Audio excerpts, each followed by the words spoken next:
You said, where's she at? Oh, yeah. Oh, she's just laying down. Okay. How's she looking? Oh, yeah. Um, so we had spoken briefly that one time I saw you outside the facility, um, just like greeting other dogs or making dog friends, essentially, correct? Mm-hmm. Is there anything else you yourself are seeing particularly that you're wanting to work on, or? So I think aside from that, I mean, one because of COVID, but I haven't really had people over like that. Usually, if someone does come over, I kind of bring her downstairs to have her greet them so she can get familiar with them before bringing them in the house.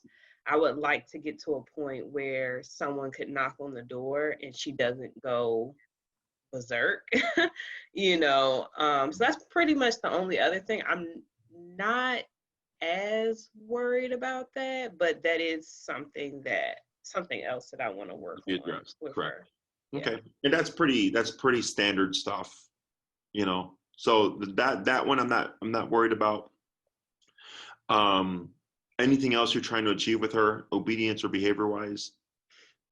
Like she listens very well, like to commands, like she doesn't, I mean, she really doesn't, her only, I guess, like Achilles heel is this walking her and trying to walk her without her seeing another dog and then getting like, on guard or aroused or anxious. That's really the biggest thing. Okay. Yeah. Does it not matter like the dog's energy? Like, will she react to any dog?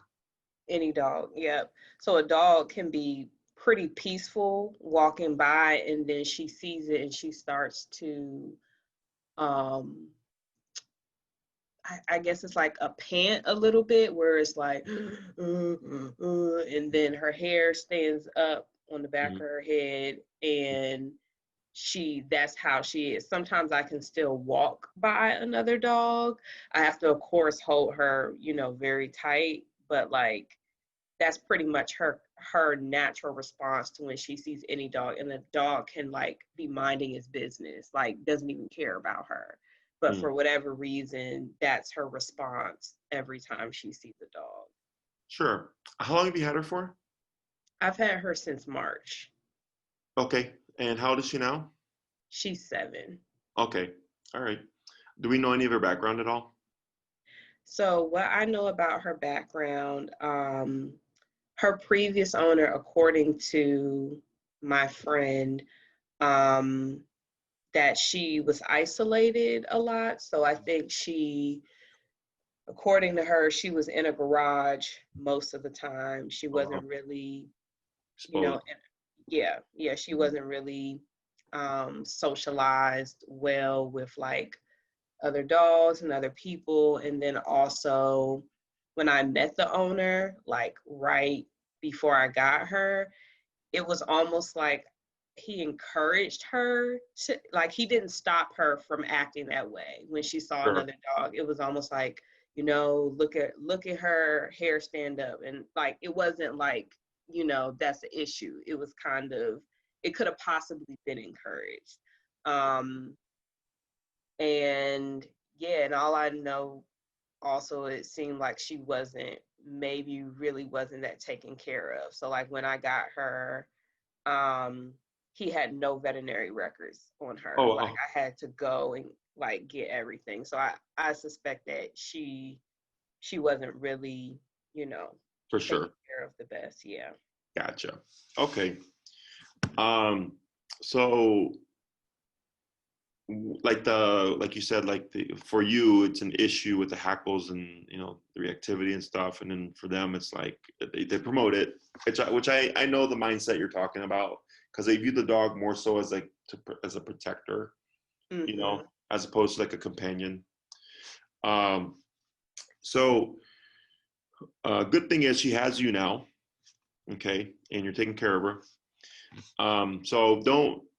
It's very common in cases like this. Like her case, you can view it as a bit as an abuse way, right? Just kind of more so neglected and not really cared for, and really just like used for like a a thing to like keep people away, if you will. Because people tend to feel bad about things like that, you know, like she said, like I feel bad about it. I'm like, man, this dog's 7 years old and like lived in the garage for 6.5 years. Like, that fucking sucks, right? But fortunately, dogs don't live in the past. You know, they live in the present. You know, whereas humans, we can live in the past, present, or in the future, like up here. So if there's, you know, any kind of guilt factor, anything like that, you know, you can let it go. Picnic's not thinking about it right now. She's just thinking about sleeping on the floor and chilling. Okay. So I'm all for exposing her and getting her used to life and acclimated. How far we'll be able to get Picnic is really just dictated by Picnic. Okay. Now, when you do take her out, aside from dogs, do you notice, like, if you take her in a very populated area or a very busy street, or if you take her inside a store like Home Depot or PetSmart, like, do you notice any stress responses there? Definitely if there's a lot of noise and like a lot of people, she kind of is looking around a lot. Like, you can kind of tell that she's a little bit uncomfortable. It doesn't help that I live in Hyde Park, you know, where it's, you know, more densely populated. So yeah, so if it's like a lot of noise, a really a large amount of people, then she definitely feels uncomfortable. For sure. In Hyde Park, are you over kind of, because like there's like a plaza area, I think, that's like really busy, and then there's like Hyde Park along like the lakefront where it's populated, but it's more spaced out. I'm closer to the lakefront, so like right across from the Museum of Science and Industry. Oh, sure. Yeah, yeah. So yeah, that area. Gotcha. So as you've had her since March, have you noticed her settle a bit in terms of more densely populated areas, or does it seem like the same as it was when you first got her? She's definitely better. So like before, you know, when she would see all these people, you know, people would walk by and she would like really, really stop, you know, because she's from Texas, so she's not used to seeing this many people. But now people can walk by and she doesn't really think about it too Good. much. So she's definitely improved. Excellent. My dogs are the same way because they're from Texas as well. They're from small town Texas, which was like, I don't know, like a few thousand people. And you could drive from one side of the town to the other within like 15 minutes. And then they moved to Chicago. And so like my pity, they were all, because I had 3 dogs at the time, they were all anxious on the move because we moved to South Loop, Chicago. It was like the complete 180 of small town Texas. And my pity, she was so anxious that she didn't poop for 3 days. You know, and then one day I saw her face when I woke up and she was just like, oh my God. I'm like, oh, today's the day. And, you know, she pooped 3 days worth of poop, but she was so stressed out and uncomfortable, you know, because when they use the bathroom, they're vulnerable. But now they're perfectly fine. They've adapted to city life and all that stuff. So good. I'm glad to see that you're seeing progress. So I spoke to you briefly, like we specialize with remote collar. You know, I see that Picnic comes in with the prong collar, which is definitely better than other tools to walk her with. The reason why I do remote collar is because it's non-confrontational, and we can match the dog's mental state. Okay, so let's say I'm working with the dog that's very reactive and the owner has him on a prong collar and the dog becomes reactive. The owner could give their harshest correction and it won't faze the dog. You know, like the dog is beyond what they're able to deliver physically. Okay. It's also very confrontational because it's coming from the handler. You know, so like let's say the dog is reacting because it's scared of somebody. If you're correcting that dog, logically it doesn't make sense because the dog's acting out to protect itself. Right? And then the owner's confronting the dog about it. So the dog doesn't quite understand that conversation. Or if the dog is, let's say, for instance, lunging at me because it's scared of me and I correct it, technically, like in my theory, I'm like, well, the dog just thinks like, well, this is why I'm scared of you. because I thought you were going to hurt me. And then I lunged at you, and then, you know, you yanked me or whatever. And there it is. There's the discomfort. So with the e-collar, it's a neutral as well, because the dog doesn't know where it's coming from. And when it comes to reactivity and stuff, most people think we come in and we just like go, let's find dogs and make them like be bad, and then we punish them. That's, in my opinion, like the worst way to go about it. Okay. And I'm going to try to clarify this. So we start with the foundation of obedience, but it's not the obedience that's helping Picnic. It's the discipline. Okay. So with e-collar, because it's a muscle contraction. Are you familiar with e-collar at all? I've seen it before. Yeah. Okay. So people more commonly refer to it as a shock collar. It's not a shock. It's not electricity. It's not like a taser. It's not like sticking your finger in an outlet. Have you ever been to a chiropractor or a physical therapist? No. No? I haven't. So at their practicing office, they have these machines called a TENS unit, TENS. And there's like these little circles, and they put them on your arm or whatever, and it'll move your muscle through electric current. Okay. And they use it for like muscle rehabilitation. They use it to break up scar tissue. If you have like back pain, they'll put on your back muscles to ease the tension in your muscles. If you've ever seen those videos where they recreate labor contraction pains in men, it's the same device. But obviously labor contractions are very uncomfortable, that they're making very strong muscle contractions to replicate that, right? But it's not electricity. You're not electrocuting your dog, which is like most people think. Okay. So when we deal with reactivity, the first thing that we always teach is heel, which is walking on a leash essentially. And my style of heel is very strict. It's if I take one step, the dog takes one step. If I take 5 steps, the dog takes 5 steps. When I stop, the dog automatically sits. And I don't care what the environment is. Okay. And we've been training out of Oz Park, which is very, very busy. One of my clients told me recently it's the busiest park in the city. And we have strollers, skateboarders, bikers, rollerbladers, kids, birthday parties, bar mitzvahs, dogs, off-leash dogs. There's like everything there. Okay. So for some people, it's even unrealistic because they're from like a suburb, you know, and they're like, my suburb's super quiet. And I'm like, well, if you can train your dog here, then suburb where it's quiet is not going to be a problem. Okay. So we're training in a very realistic environment. We're not like in a closed off room or anything like that. And I'm coaching you through everything. So because of COVID, which is why we've been working at Oz Park, is because I used to do home to home, and I've been to Hyde Park. And since I go to home, I have clients that are high risk, and I would see as many as 8 clients a day. So, you know, it's not good. So meeting at Oz Park, we have plenty of space, very realistic environment. I don't even have to touch the dog anymore. I just do verbal instruction. Okay. And we've been getting great results with it. In my opinion, it's even better.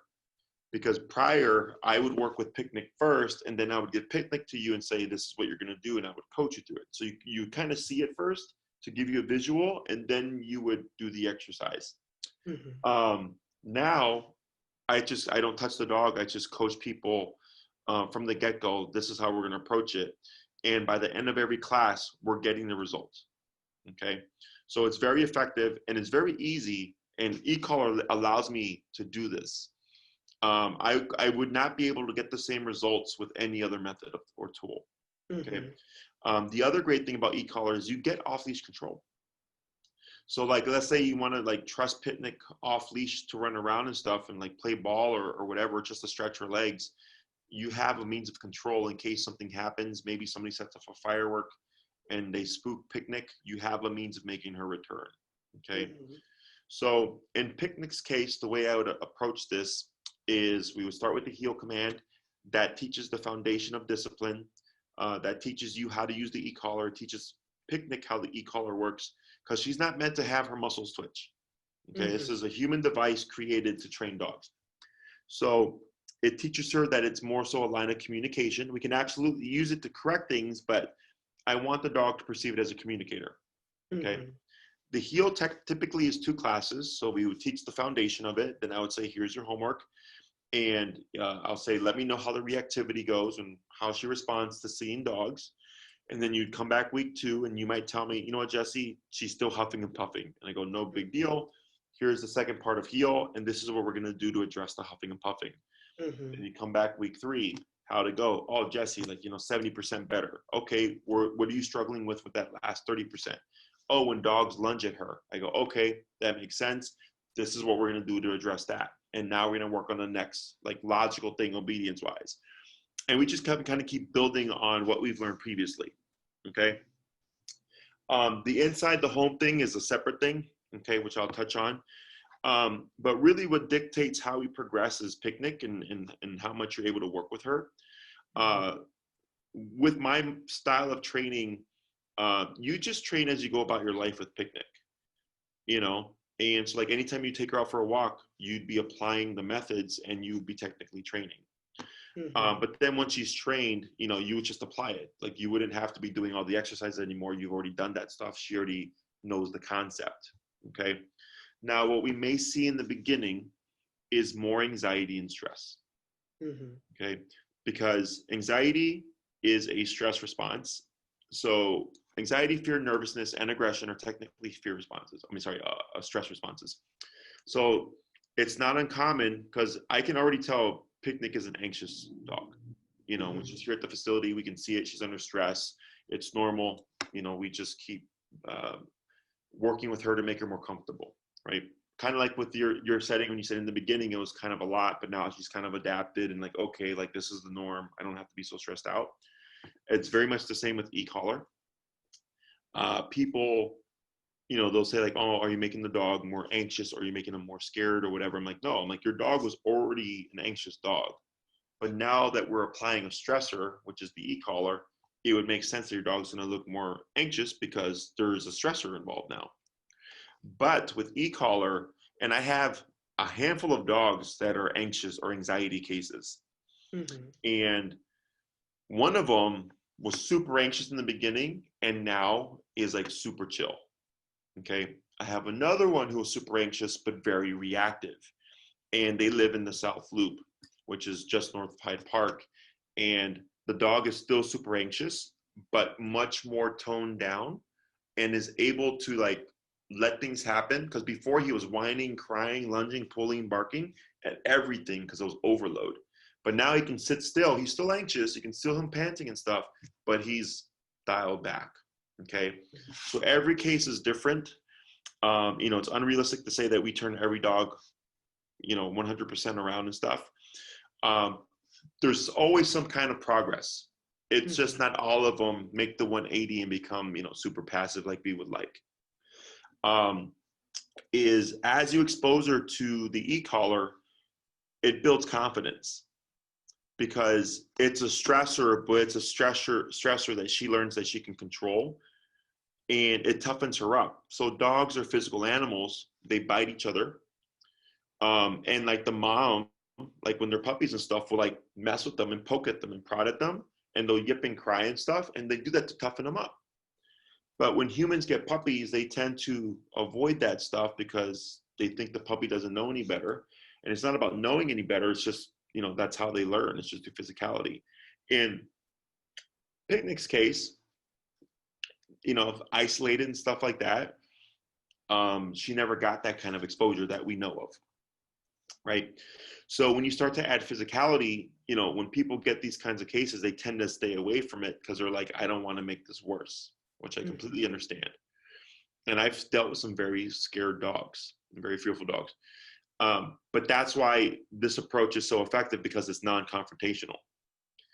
The problem is with the prong collar with like you can because you trust her and stuff, and we do to a degree for certain things, but it doesn't cut through to her. Like she's still in her brain very anxious, and the e-collar will ideally be able to cut through that, and she'll learn that, oh, I don't need to be so worked up in this environment. Everything's going to be okay. Okay. And we apply it in a very indirect manner so the dog doesn't perceive confrontation, so we don't create more problems. Okay. So confrontation is healthy, but it also depends on how you're applying the confrontation. Mm-hmm. Okay. So what I would do with Picnic is see if the discipline behind the e-collar will just address the reactivity without even having to address the reactivity. Mm-hmm. Okay. Because once she's settled, so we've had, and you can go to our YouTube channel. One in particular, his name is, we had two dogs named Finn, but it's Finn and he's a German Shepherd looking dog. And you can see it on the thumbnail, just like German Shepherd. And he was super reactive when we first met him. Okay, like lunging, barking all over the place. And when the owner would correct him, he would yelp a lot because he was so overloaded with stress. And then she came back for class 2 and he 180. Mm-hmm. Like she barely needs to even do anything. Like, and he was super calm, like super, super calm, you know? So the theory was like, so we didn't come in saying like, we're going to attack this. We did when it came up, but I said, your core homework is this. And then we see what are we left to address afterwards. Okay. Mm-hmm. And Picnic will kind of dictate all that stuff. If everything is going well, then I would just progress. It would be, we cover heel. If reactivity and the huffing and puffing is doing really well, then we cover recall, because it's super important that every dog should learn recall in case she gets off leash, or if you'd like to give her more freedom and not worry about her. And then that's typically 2 classes. And then, so I have 6, 9, and 12-week programs. And after those 4, if everything's going well behaviorally, then I go, what would you like to cover? And you might say the door exercise. I'm like, okay, cool, we'll schedule that, right? And then, or you might say like, I'd like to be able to take her with me to a restaurant and have her just like laying down and not like wandering all over the place or being stressed out because there's a lot of people at the patio. Then I go, okay, we'll work on a stationary command so that you can go have Picnic laying down at your feet while you enjoy brunch or dinner or whatever. And then you're able to bring her with you. Okay. Mm-hmm. Otherwise, if it's no, this isn't working as smoothly as we thought, then I'm just giving you tools because it's very simple. Okay, it's very simple to address. It's changing the approach. So I like, for instance, I have like 5 reactivity cases, and everybody was making progress, but one in particular. And for 4 weeks, we were struggling and struggling and struggling. And I kept telling her, you have to go higher on your collar. You have to go higher on your collar. And the dogs, and our remote collars go to 127 to give you a bit an idea. And they go in digits of 1, so 1, 2, 3, 4, 5, all the way to 127. Her dog was at 85, which is high, okay, for everything. And the dog wasn't yelping or anything. It was just the dog's number was 85 because it's a very anxious dog. And then I kept telling her, you got to go higher. You got to go higher. And I saw her yesterday and she finally went higher. And I said, how'd it go? She said, oh, much better. I'm like, how's the reactivity? Oh, it's good. I'm like, he's stopping. I'm like, great. I'm like, what's your number now? 105. There you go. Okay. So, cause she felt bad, and I kept telling her. From actually applying it. Correct. Cause at the lessons, he was great. He was great because I would tell her, and I had her during a training session, she had to go to 105. So he learned when Jesse is around, this will happen. But when Jesse is gone, mom won't do it. So he kept struggling with the behavior. So dogs are very intelligent. So as soon as she started applying that 105, now she was so much like, it's funny because you would always see her stressed out during the training sessions. And then finally that she resolved the issue by going up higher, I'm like, you look a lot more relaxed now. She's like, yeah, because I feel better because I can actually stop him. So it as long as, I've been doing this for 10 years and I work through people so that's logical, it makes sense to them. We do try a lot of approaches. We didn't just jump straight to that. We tried all these other things so the owner can see, like, we tried the spectrum of stuff and it didn't work. So it makes sense that we were at this stage now. Okay. And I don't know, Picnic could be super sensitive or she could be super resilient. The fact that she's an anxious dog has nothing to do with it. It's just, how does she perceive the collar? Okay. Yeah. And I'm there to help you, and I educate you. I'm like, okay, yeah, she is super sensitive. Cool. Now we don't think you'll need to go very high on the collar. Like, this is your resting range, 15 to 25. Or It might be she's so stressed out that you have to override emotional state, and you could be at 85, 95. And dogs bite each other is what I tell everybody. That's how they relate to things, is they bite, and the e-collar will never do that kind of harm. It's just a contraction, but it's the closest thing that we have that's just at the press of a button, and it's very intuitive and logical. Once you learn the concepts, it's super simple. Okay, do you have any questions? So just so I understand, so would I purchase the e-collar from you all, or like you would tell me where to? Yeah, you go on Amazon. You get them on Amazon. Okay. How much does Picnic weigh? She weighs about about 50. I was about to say 150. 50, She weighs okay. 50 pounds. So the collar I'd recommend for you is for 70-pound dogs and under. Okay. It runs, I believe, it's about $287 with tax. On Amazon, I think it's a little bit cheaper. You might get it for like $265 or something. I've had mine for 8 years, so they last a really long time. So it's an investment, but it's a worthwhile investment. It's also fully waterproof, both the receiver and the transmitter. And it's a 3/4 mile range, so it's plenty of range for the average, family pet. The brand is Dogtra, and you'll find some that are like cheaper, like $30-$40. But those aren't good. Yeah, you get what you pay for. Okay, they usually crap out after a month or whatever, so then you're constantly buying new collars. So it's like, might as well just buy the one collar and have it for years. And the way it's delivered in terms of the contraction with the ones that we use are more along the lines of the human grade TENS units, where it's just a muscle contraction. The cheaper ones tend to give off more of a shocking. Oh, okay. Okay. Also, our collars go to 127, and you might find one that goes to 10. So 10 and 127 are the same, but we have 117 more breaks. Okay, so it's really nuanced. Whereas with the other ones, she could be yelping at 4, but not listening at 3. Now you're stuck. Okay, and we had that happen with the client. She had a collar that only went to 7, and I hated using it because the dog would yelp. And we kept having, like, it would either wouldn't listen or it would yelp. And that's why we do this particular model. So the name is called Dogtra. Correct. Dogtra. Okay. And then the model is 2300 NCP for Nick Constant Page. Okay. And you can go on Amazon, pick them up.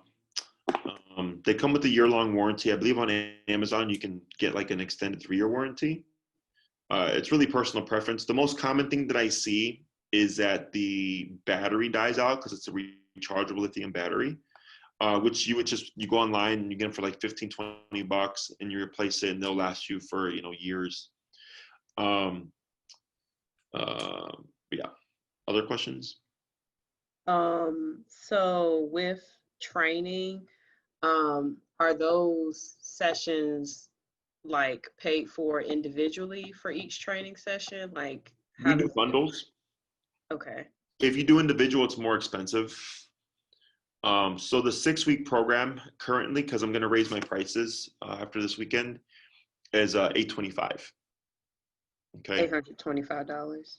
Yeah, $825, and you would get, and your Zoom session gets credited towards that. Okay. Oh, so it's really like $600. Yeah, it's like, because you're getting the full 135. So yeah, it's just at the top end of 600 or just below 700. Okay. And then so you get clearly that. Can't count. Okay. I'm a social worker. We don't count. Yeah, I always tell people I'm a dog trainer. I don't do math. So, yeah, so you get that rate because I'm going to change them after this weekend. And also what we're doing is we're putting in 2 Zoom sessions. So you're really getting 8 hours of work. Okay. Prior to COVID, it was just 6 classes for $825. And then because of COVID, we put in a couple of complimentary Zoom sessions. But like my business is more expensive to run now because of COVID. So now I have to like adjust pricing and stuff. But you would get that rate with the 2 Zoom sessions, okay? Okay. And the Zoom sessions we've been doing to help people with that indoor territorial behavior, it's super common. We deal with it all the time. So I'm not worried about that, okay? It's typical behavior. I can't make Picnic not bark at the knock, but we can turn it down. We can turn it off. Okay, so that when your guest comes in, like what you're doing is a workaround. Like you said, we meet outside and we walk in, which is perfectly fine because you avoid the trigger. But then if it's like in the middle of winter where you don't want to have to go down and come out and all that stuff, that's where this exercise comes into play. And what we've been doing so far because of COVID is I have a client that I actually did a session with where I went to their house and we filmed it and I send it to you to watch. And then, like, let's say you plan on having a friend over to help you with the lesson, we would do a Zoom session. And, we'd start the Zoom session with just kind of tying up any loose ends, making sure that, like, there was nothing that you're having trouble with. And then I coach you when your friend comes over and knocks or whatever, like how to address it. And it's been working just fine.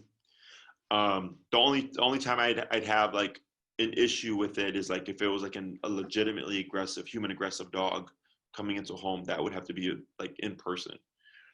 But the barking when someone knocks is standard stuff. Yeah. Okay. In terms of when does the e-collar go away, because it's like a super common question, is when you need it, it doesn't. Okay. So you drive? You drive in the expressway? Yes. Do you go the speed limit? Not all the time. All the time, right? Neither do I. Most people, I think we can agree, don't go the speed limit, right? Why? I mean, it's like a guideline in place, but usually there's nothing done about it unless you get pulled over. But yeah. So yeah, it's a law, right? Go the speed limit. But because there's no one to enforce it 24/7, we're opportunistic, right? But when you see a squad car, I'm going to assume you slow down, right? So look at the e-collar as a cop on a collar, if you will. When you need control or when you would need control, you have it present. It's that cop, right? So which would be when you take her for walks, when you take her to the park, if you take her to a restaurant patio, like any of those settings, because there's stimuli. There's other dogs, there's other people, there's sounds, there's random, like in Logan Square here, I've taken my dogs out on a couple of walks and I've had people blow up fireworks out of like nowhere. And my dogs hate fireworks. And I'm like, I hate it because like they're not on their e-collar. It's just a walk because I'm not expecting someone to set a firework off. And then I'm like dreading it because I'm like, man, like now I got to deal with this, right? So I'm not mad at my dogs. I'm just like, that's life. Something may happen and you want to know that you have the means to control or you get control back, right? You're not always using it. It's just present.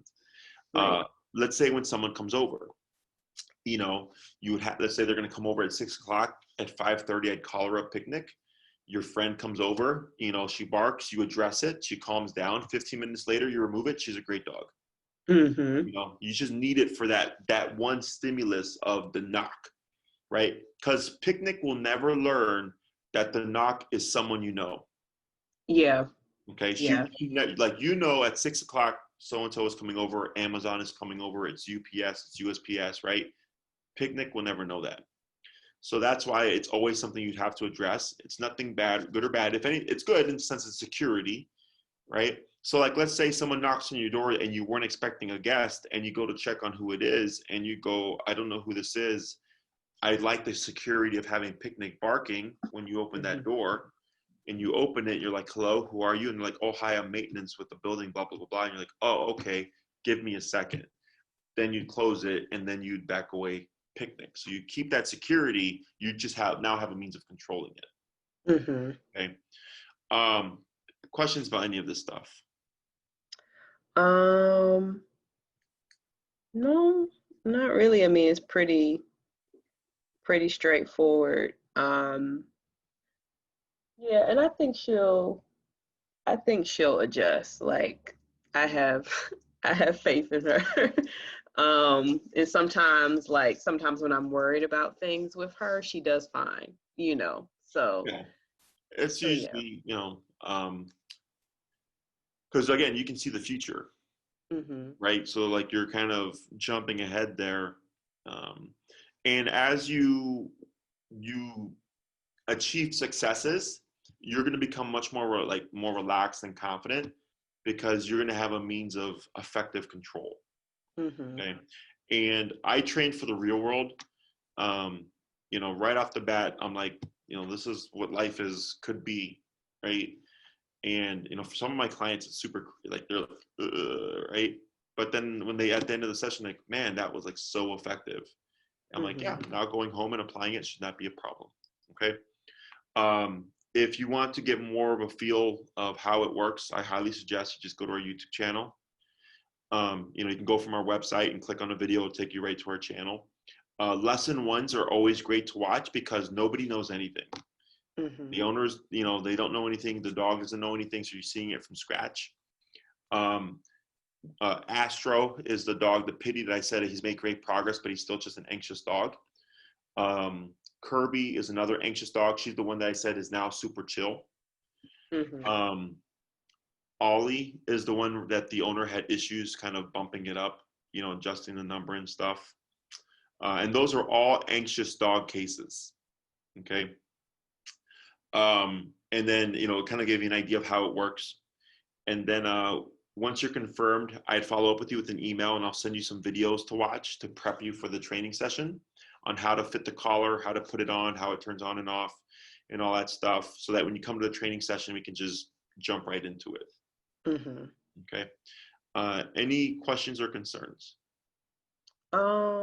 Random question. Sure. So with her regular collar, that's always kept on with the e-collar, or is it just the e-collar? Is it you talking about her pinch collar or her flat collar? Her regular collar, not the pinch collar. Okay. The flat collar, that's where you would clip your leash to. Yeah, Yeah. yeah. We don't want anything ever on the e-collar because it'll move it around Mhm. and inhibit contact. So yes, she would be clipped onto her flat collar. Got it. Okay. Other questions? Nope, that's it. Okay. Well, if anything pops up, you let us know. Oh, and if you bring her with her collar, by the way, to daycare and stuff, we reinforce anything that we teach. Okay. Mhm. So, we're all about structure and stuff like that. So like, if you decided you wanted duration control, in terms of like, so you could take her to like a restaurant patio, we do that here throughout the day, you Mhm. know, and we, so the dogs that we've trained kind of alternate. They get playtime, they get their training reinforced as we go about the day with them. So when we're walking them and stuff like that, and then we do duration work with them, which is like they lay on a placemat and they don't move for like a couple hours between playtime and the walks and all that stuff. So it's not always, they're not always in the kennel. So they do more activities, and that in return helps you when you're applying things to life. Mhm. Okay. Are there any other things that you observe about her that you feel like needs to be worked on since you've seen her at the facility? No, like we could definitely with the e-collar, because when I go back and I see her, she's usually standing for a while because she's so anxious before her nerves settle, which is not uncommon. Um, and the e-collar will actually help with that because we can get her to relax through the e-collar. Mhm. But that's nothing to do with you. It's more so just, again, she was in a garage for 7 years. Now she's with you. And obviously because it's where you live, you saw that progress since March. Whereas Mhm. for us, we're like kind of maybe the once a week type of thing. But the Mhm. e-collar will help us settle her in faster for sure. Okay. Okay. But nothing that you would do that would help here. That's more so just us getting uh, picnic acclimated to the space. Mhm. Mhm. Okay. Okay. Anything else? Um, nope. So I guess you said you'll follow up with the email. Correct. Maria will reiterate everything to you, Okay. and then she'll send you some training forms. She handles my scheduling and stuff like that. I've learned not to talk about my schedule because it changes all the time. Hmm. And then she'll get you taken care of, and then yeah, just take it from there. Okay. Well, thank you. You're I welcome. look forward to working with you, and Me too. Picnic does too. She Yeah, can't I like affirm it the name. right I like the now. name. It's a cute name, by the way. Oh yeah, yeah. People like first when people hear it, they're like, "What kind of name is that?" But then after a while, they kind of like it. Yeah, I like it right off the bat. I've never had a picnic, dog named Picnic in my life and stuff like that. So I like it a lot. It's very original. So awesome. If you need anything else, Kamisha, you let us know. Otherwise, I'll talk to Maria. She'll get in touch with you. And then, if you don't hear from her by today, it might be like Monday because I believe Sundays are her day off. Okay. But I'll relay the message to her and then she'll be in contact. Okay. Okay. Awesome. Sounds good. Thank you. Take care. Thank you. Bye bye.